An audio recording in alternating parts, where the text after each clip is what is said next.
Les parents et la sœur de la victime arrivent pour assister au procès de Claude D., le meurtrier de Marie. Assassinée il y a 3 ans, elle avait 19 ans. Ils sont assistés par Maître Barillon.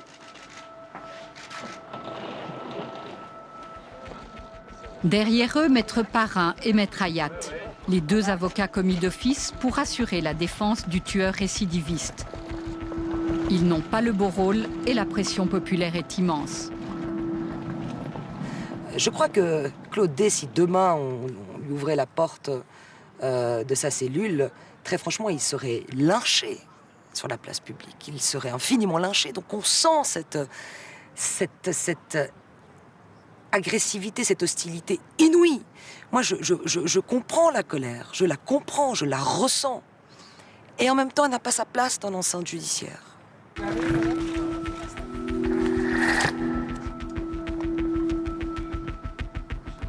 Le procès de Claude D. est entré aujourd'hui dans une phase décisive, c'était l'interrogatoire. Claude D. a été décrit par l'inspecteur principal comme un être, je cite, totalement dénué d'émotion, d'un détachement frappant et d'une froideur extrême, où il décrivait aujourd'hui notamment la strangulation de sa victime. Il veut infliger, après le crime atroce qu'il a commis, une douleur supplémentaire, un traumatisme supplémentaire à la famille. J'ai la maman ici d'Evelyne qui est dévastée. Une mère dévastée qui ne pourra plus assister à la suite des audiences. Face à l'horreur des faits, les avocats qui défendent le meurtrier sont bien seuls. Maître Parrain, jeune pénaliste, a été choisi par Claude D. il y a plus de 2 ans. Mais ce jour-là, il a eu la mauvaise surprise d'apprendre que son client voulait le révoquer.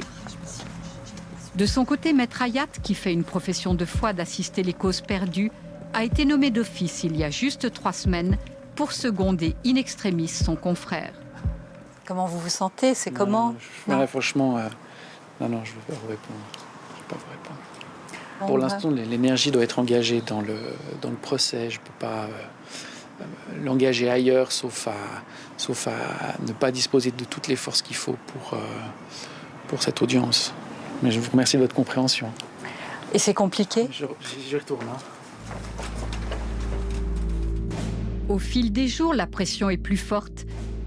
Les demandes d'interview sont déclinées et les valises de la défense sont de plus en plus lourdes. Au bout de 4 jours de procès, une rencontre de 30 minutes nous est accordée. Les 2 avocats choisissent un parc où ils ont pris l'habitude de se retrouver pour faire le point sur leur stratégie et comment défendre l'ennemi public. Je préfère me dire l'avocat de Claude D plutôt que son défenseur, dans la mesure où je ne défends pas évidemment ce qu'il a fait. Je suis son avocat, je l'assiste, je le représente. Donc l'expression avocat du diable, pour moi, n'est pas adaptée. Cela dit, à partir de là, effectivement, c'est un dossier dans lequel j'ai été confronté à des difficultés, à des réactions que je n'ai pas rencontrées dans d'autres dossiers. Vous parliez de la haine, et effectivement, c'est le seul dossier dans lequel j'ai été confronté à tant de haine. Maintenant, il y a un temps pour la haine, il y a un temps pour la justice, et ce temps est venu maintenant. L'avocat n'est pas là pour plaire. L'inspiration est ailleurs. Elle est dans un rôle qui consiste à défendre envers et contre tout, et c'est le rôle de l'avocat de la défense. C'est là d'ailleurs où ce rôle se révèle. Quand tout semble perdu, d'essayer d'insuffler autre chose. Sinon, il n'y aurait même plus de procès, au fond. C'est ça. Sinon, on aurait le sentiment qu'au fond, une fois le crime commis, il n'y aurait rien à dire, rien à faire entendre. Moi, c'est une personne que j'ai vraiment l'honneur de défendre. C'est un honneur.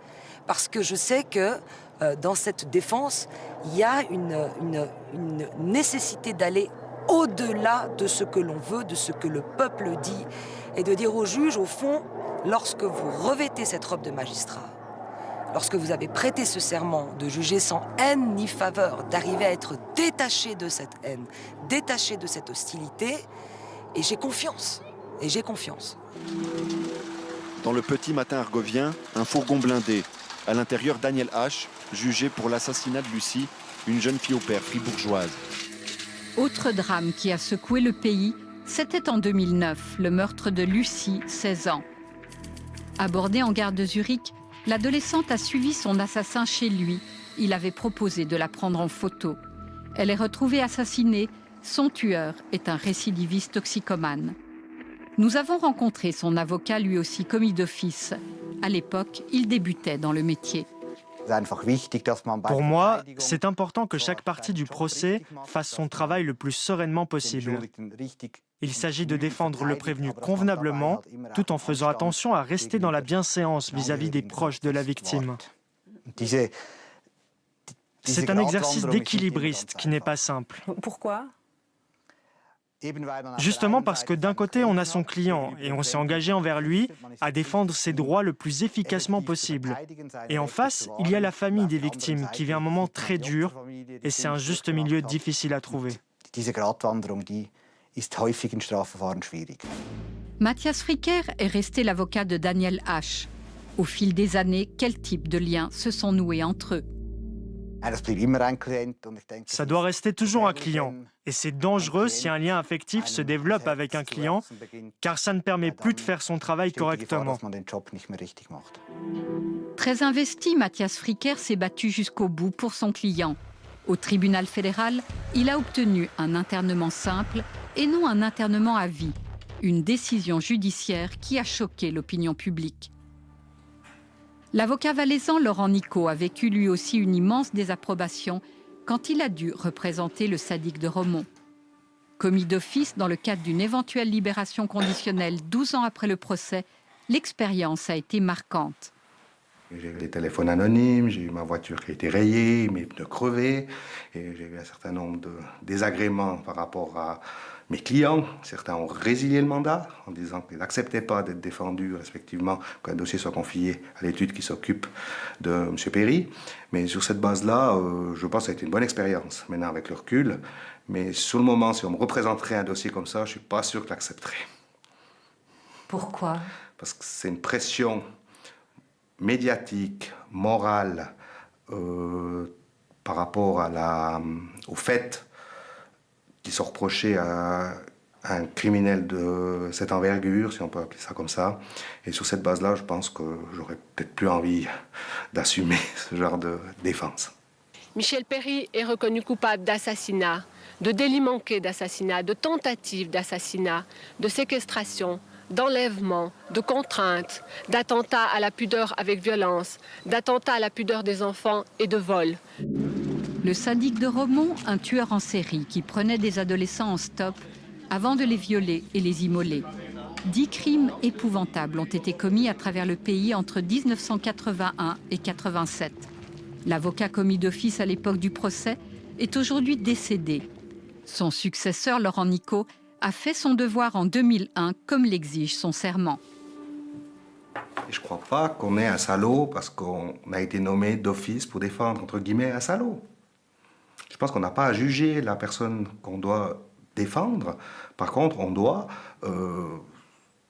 analyser la manière dont la procédure se déroule. Et alors, avant que vous ne le rencontriez la première fois, vous étiez dans quel état d'esprit ? Ouais, ça travaille parce qu'on ne sait pas à quoi on va s'attendre.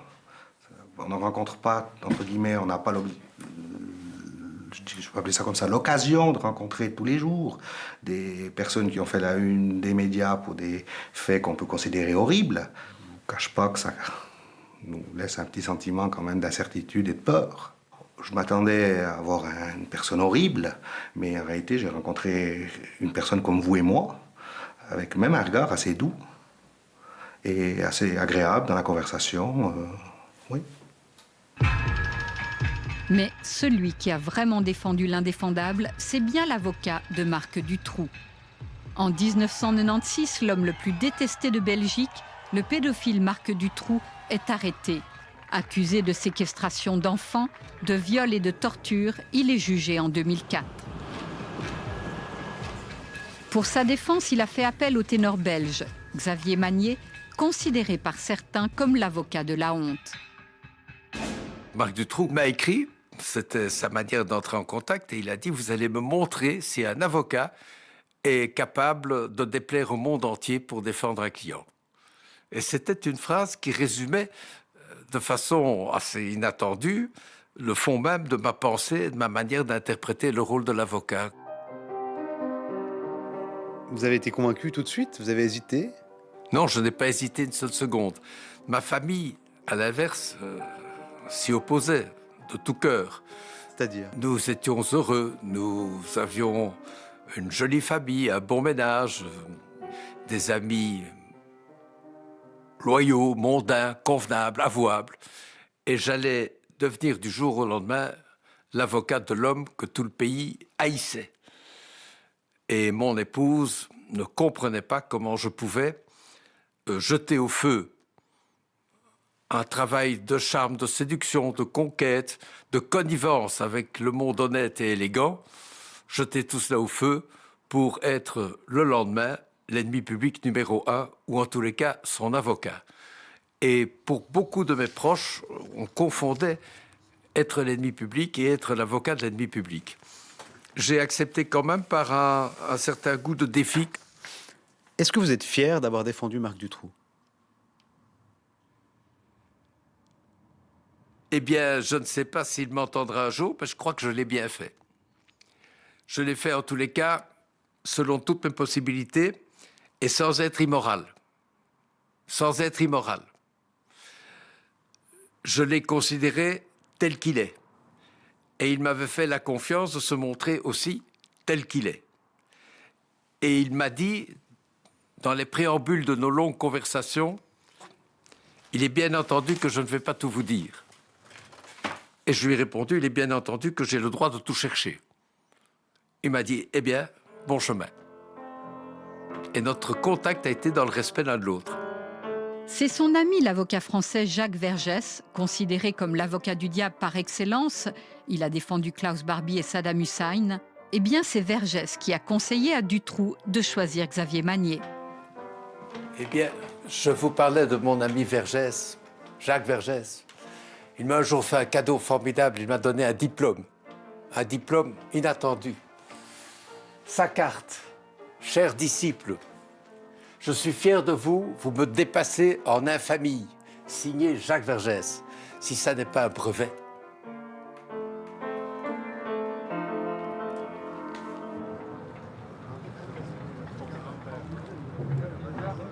Au fond, il n'y a pas de cause où il n'y a pas d'homme indéfendable.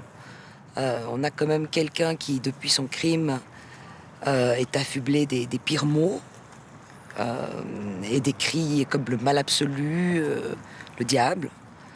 Mais même le diable peut être et doit être défendu. À Renan, le procès de Claude D touche à sa fin et ses avocats sont déterminés à plaider sa cause. L'enjeu, lui éviter l'internement à vie. Qu'a-t-il à attendre de l'avenir ? Puisque, au fond, l'internement à vie, cela revient à dire à cet homme, même si, par miracle, un jour vous vous amendez, vous resterez dans votre cellule. L'internement à vie, c'est une peine de mort. C'est dire à cet homme, vous ne sortirez pas de votre cellule. Et c'est de cet enjeu dont on parle demain. Donc, vous me demandez si on sort éprouvé ou si on sort intact. Non, bien sûr qu'on ne peut pas sortir intact quand les enjeux sont ce destin infini et on ne se remet jamais de cela.